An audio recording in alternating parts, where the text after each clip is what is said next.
Chemine, les mains de Ouattara cheminent lentement, et les femmes de là-bas, portent ce chapeau long, tout rond.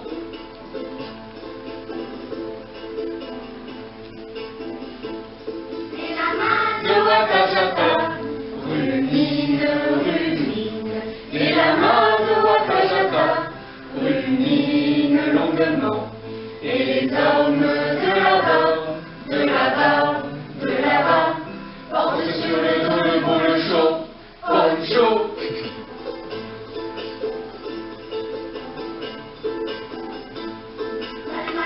De Ouattara trottine, l'impagable Ouattara trottine gentiment, et les enfants de là-bas, iront peut-être un jour au Machu Picchu.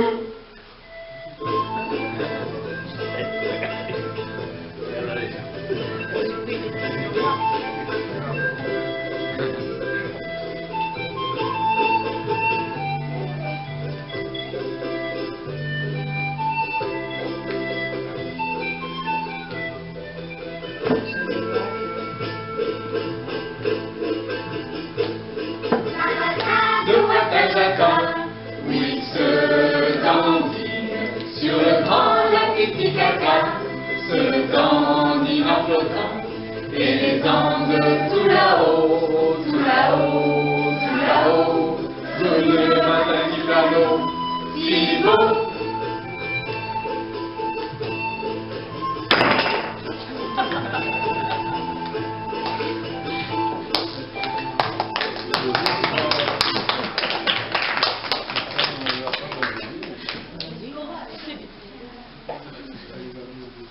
Donc bonjour à tous, je m'appelle Paco, je suis du peuple des Quechua, donc les descendants des Incas, et je vais vous raconter l'histoire d'un de mes ancêtres, arrière, et bien arrière quelque chose, qui était un grand empereur Inca, pour pas dire le plus grand bien sûr, puisque c'est un ancêtre à moi, c'est logique, le plus grand des empereurs Incas. Il s'appelait plutôt Pachacuti.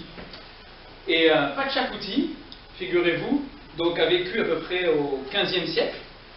C'est lui qui est connu pour avoir construit le Machu Picchu. C'est quand même pas rien, le Machu Picchu. Mais il est connu pour autre chose.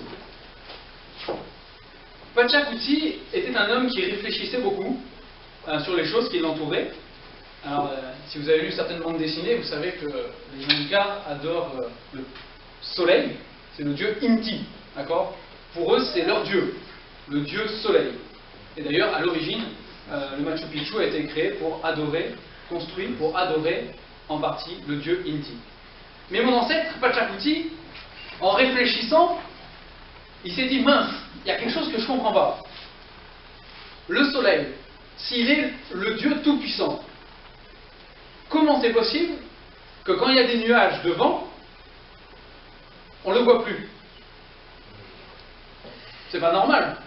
S'il est le Dieu Tout-Puissant, un petit nuage suffit à le cacher. Il n'est pas si puissant. Et puis, s'il était vraiment puissant, il répandrait sa lumière sur tout le monde en même temps. Et pourquoi il y en a qui sont dans l'ombre pendant que d'autres sont au soleil? Et donc Pachacuti s'est dit, on s'est trompé. On s'est trompé. Au lieu d'adorer le Créateur, on a adoré la création. Il s'est dit, mince alors, comment je vais pouvoir trouver à ce moment-là qui est le vrai Dieu? Alors Pachacuti, en tant qu'empereur, ça donne des droits assez sympas, il a convoqué tout un concile d'anciens, avec des vieux qui étaient là, qui connaissaient toutes les traditions anciennes, et il leur a posé la question, est-ce que notre peuple a toujours adoré le dieu Inti, le dieu soleil? Alors, en discutant entre eux et en fouillant dans la mémoire des anciens, ils ont dit non. Avant d'adorer Inti, nos lointains ancêtres adoraient un Dieu qui n'a jamais été représenté. Et ce Dieu s'appelle Viracocha. Et donc Pachacuti leur a dit, fouillez dans les textes pour trouver comment est ce Dieu. Parce que c'est possible que ce soit lui finalement qu'il faille adorer, et pas le soleil. Et donc ils ont cherché, et un petit résumé de ce qu'ils ont trouvé. Ils ont trouvé que premièrement, ce Dieu Viracocha était le Dieu qui avait créé toutes les choses qui existaient. Ils ont trouvé aussi que ce Dieu Viracocha n'avait jamais été créé, qu'il avait toujours existé et qu'il existera toujours. Ils ont trouvé aussi que ce Dieu Viracocha existait en 3 personnes. Ils ont trouvé aussi que ce Dieu Viracocha était celui qui présidait à la destinée des hommes. C'est lui qui était le maître de l'humanité. C'est lui qui était le roi et le souverain. Alors Pachacuti s'est dit, ben c'est lui, on s'est planté, c'est lui qu'il faut adorer. Et donc, il a convoqué les prêtres du soleil, qui jusqu'à présent adoraient le soleil, et il leur a dit, à partir de maintenant, c'est terminé. On va adorer Viracocha. Alors vous imaginez que les prêtres du soleil n'ont pas été contents. Eh oui, parce que ça veut dire qu'ils allaient aller vers le peuple et dire, on vous a menti, on vous a trompé depuis tant d'années, tout ce que vous avez construit, là, parfois il y en a qui sont morts même pour construire ces bâtiments, c'était pour rien en fait. Alors les prêtres du soleil se sont rebellés et ont dit non, on ne peut pas le dire, il ne faut surtout pas le dire. En négociant, Pachacuti a réussi à obtenir une chose, c'est que le culte du dieu Inti serait réservé au peuple, donc gardé pour le peuple, mais le culte à Viracocha serait réservé aux nobles. Seulement les nobles pourraient adorer Viracocha. C'est une erreur stratégique, de grande importance. Parce que si on étudie l'histoire de l'humanité et des sociétés et des civilisations, ceux qui passent, c'est les nobles, en fait. Et le peuple qui reste. Et ce qui s'est passé, c'est que quelque temps après, vous avez un certain conquistador, Pizarro, qui débarque. C'est l'équivalent de Cortés chez les Aztèques, d'accord? Qui débarque, et qu'est-ce qu'il fait?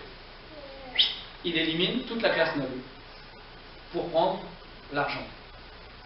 Une chose étrange, c'est que Pachacuti et ses semblables, qui étaient un cas, ils attendaient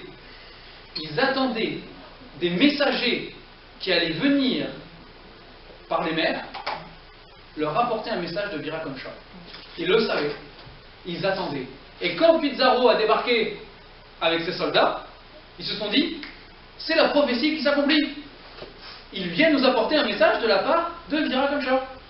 Et c'est la raison pour laquelle ça a été si facile pour les conquistadors de l'époque de les massacrer. Parce qu'ils les ont fait venir dans les cités, ils les ont accueillis comme des dieux, parce qu'ils les attendaient comme venant de Viracocha. Et éliminés. Alors on imagine ce qui se serait passé si à l'époque, des missionnaires chrétiens, vraiment, parce qu'ils se disaient chrétiens catholiques, mais ils se disaient chrétiens en fait. Si des vrais chrétiens, des vrais missionnaires chrétiens avaient posé le pied, mais on ne peut pas refaire l'histoire, c'est ce qui s'est passé, maintenant c'est trop tard.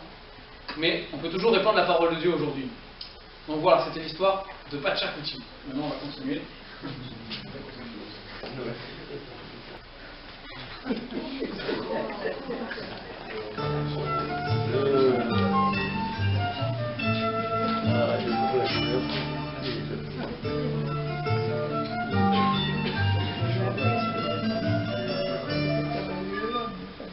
Venons de l'Alaska, nous du Népal, nous venons du Canada et nous du Sénégal. Les hommes des îles, les hommes du désert, les hommes du monde entier ont besoin du Dieu Tout-Puissant. Nous venons de Tasmanie, nous du Kenya, nous venons des Canaries, nous du Tanganyika. Les hommes des îles, les hommes du désert, les hommes besoin du Dieu Tout-Puissant. Nous venons de Katmandou, nous de Tokyo, nous venons de Tombouctou, nous de Porto Rico. Les hommes du Nil, les hommes du désert, les hommes du monde entier ont besoin du Dieu Tout-Puissant.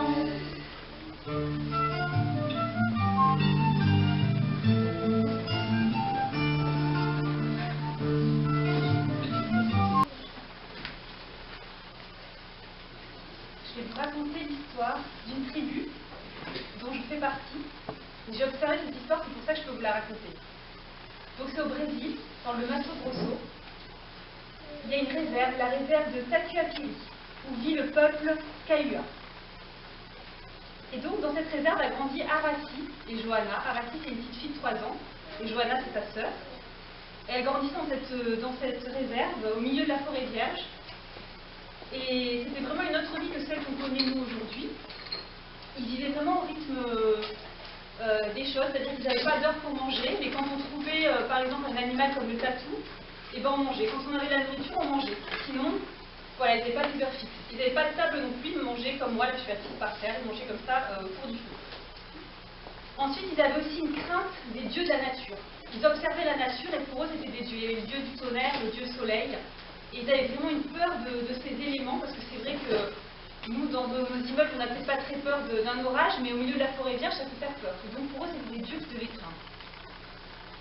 Et donc voilà, Aracy, qui a 3 ans, est grandi dans cette tribu. Et un soir, il y a une fête spéciale. Ils ont un hôtel avec des plumes, etc. Et il y a une danse qui est conduite par le sorcier. Donc les gens dansent, et c'est une danse qui est triste et lugubre. Et ça fait très peur à Aracy et même à sa sœur. Donc le soir, elles vont dormir dans la Maloca. Donc la Maloca, c'est une petite maison, vous devez la voir, voilà, avec de la paille et du bambou. Et ils vivent là-dedans. Et un jour, quand Aracy se lève, elle voit que sa maman n'est plus là. Et elle se rend compte qu'il y a quelque chose qui ne va pas. Et elle a réussi à aller près de la Maloca où est sa maman. Et elle entend des femmes qui parlent.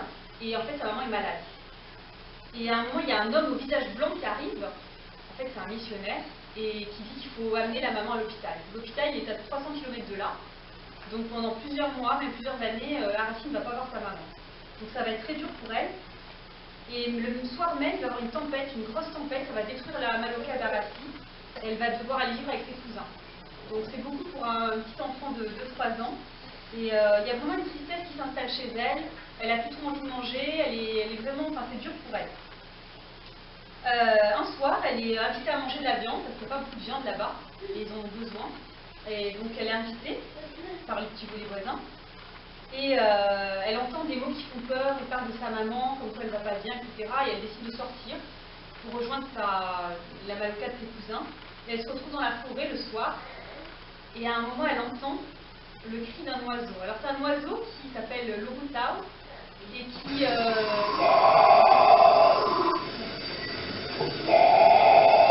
Donc, parfois pendant des minutes, il n'y a aucun bruit, et puis après, pendant toutes les 5 minutes, c'est ça. Et donc franchement, imaginez-vous dans la forêt, entendre ce son-là. C'est angoissant, hein, c'est très angoissant. Et surtout pour eux qui ne connaissent pas forcément le monde extérieur, et pour eux, ça représentait en fait, c'était un signe d'une mort prochaine dans le voisinage. Donc ils étaient vraiment très superstitieux et ils avaient vraiment peur de ce bruit-là en pleine nuit. Encore une fois.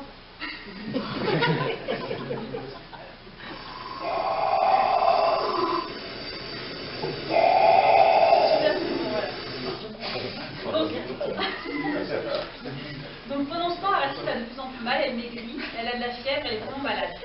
Et donc ils font venir le sorcier. Alors le sorcier, il a un balai de plumes pour effrayer les esprits, donc il tape par terre et tout, pour essayer d'effrayer tous les esprits.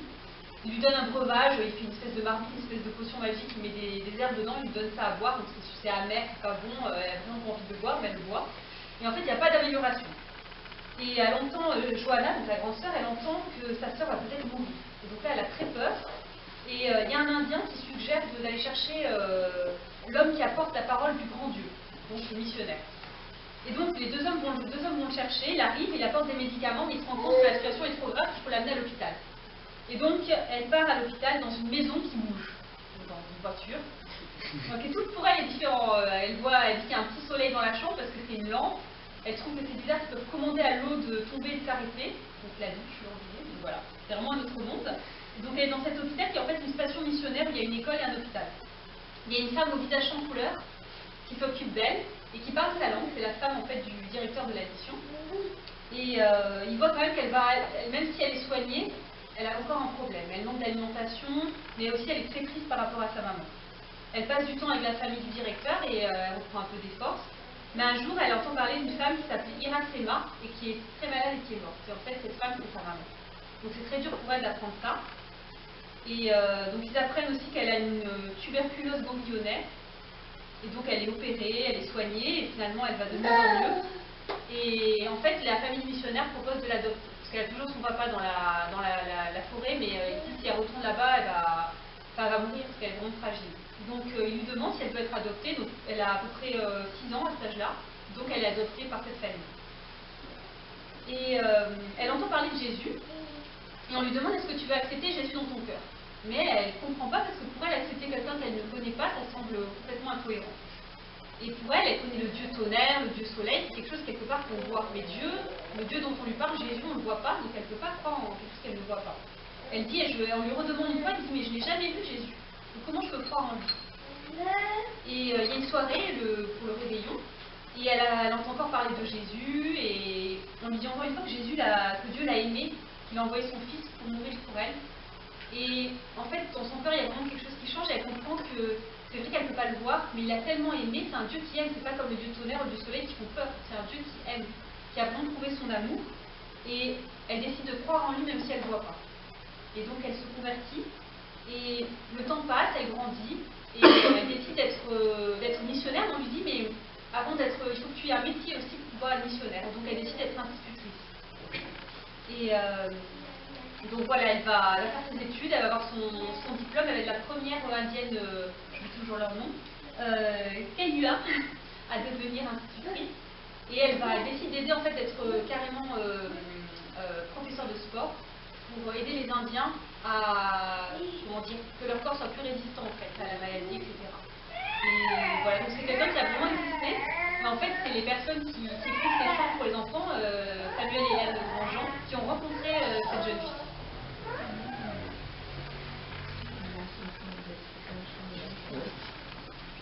C'était missionnaire qui faisait les chansons d'enfants pour la bonne de le savoir, tout ça, il est plus en train de penser que ça fait super.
c'est là qu'on va vous projeter. Nous sommes les Indiens, chaussés de mocassins et coiffés de somptueux plumages. Nous partons chasser, loin des chemins, dans les immenses forêts sauvages. Mais nous aimerions connaître Dieu.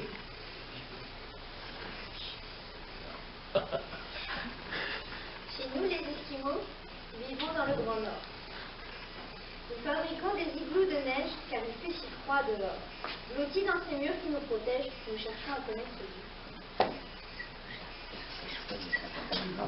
Nous, les Mexicains, nous lançons nos lassos pour capturer les choses sauvages, galopant par monts et par vaux. Mais pour éclairer notre usage, il nous faudrait connaître Dieu. Et nous, les Touaregs, aux beaux regards si fiers, avec tous nos chameaux et toutes nos tentes, nous errons dans le désert.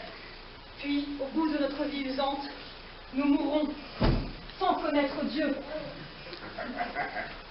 Dieu vous a tant aimé qu'il a donné son Fils pour vous sauver. Sans lui, vous seriez perdus. Partout, recevez ce grand message. Aujourd'hui, croyez en Jésus.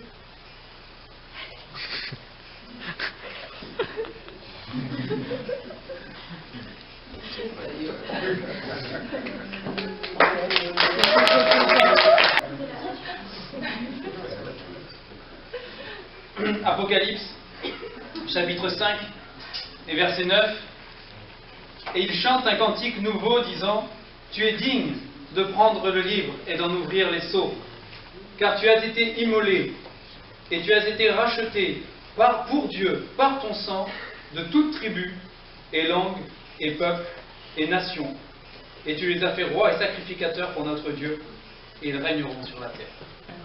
Et au ciel, on n'aura peut-être pas ces costumes-là, mais on verra des frères et sœurs de toute tribu, de toute langue, de toute nation, des Indiens Apaches, des Esquimaux, peu importe, hein, mais on sera des Mexicains, pardon, excuse-moi, Elodie, des Mexicaines, des Mexicains aussi, des Touaregs avec leur beau regard fier.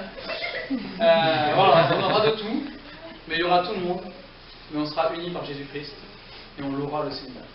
Pour une seule chose, c'est qu'un jour, dans notre vie, chacun, qu'on soit Esquimau, Touareg ou Indien ou je ne sais quoi, un jour quelqu'un est venu vers nous, quelqu'un a eu le courage, hein, parce qu'il a fallu du courage, certains missionnaires vraiment pour y aller, mais certains missionnaires ont eu du courage et la foi pour obéir à la parole de Dieu et pour venir trouver ces personnes et dire: celui que tu attends depuis longtemps, celui dont ton cœur a besoin, celui que tu cherches, c'est Jésus-Christ. Il a donné sa vie pour toi, pour payer pour tes péchés, et aujourd'hui, il t'offre le salut gratuitement par la foi. Quel plus beau message? Il n'y a pas, hein? Il n'y a pas de plus beau message. Voilà, c'était notre scénette avec le message qu'il contient. Maintenant, on va passer 15 heures à essayer de démaquiller chacun. Mais c'est comme un repas, on met 15 heures à préparer, en 5 minutes c'est mangé, là c'est l'inverse. Mais voilà, que le Seigneur vous bénisse, puis on peut encore passer des moments ensemble. Hein. Et voilà, que Dieu vous bénisse.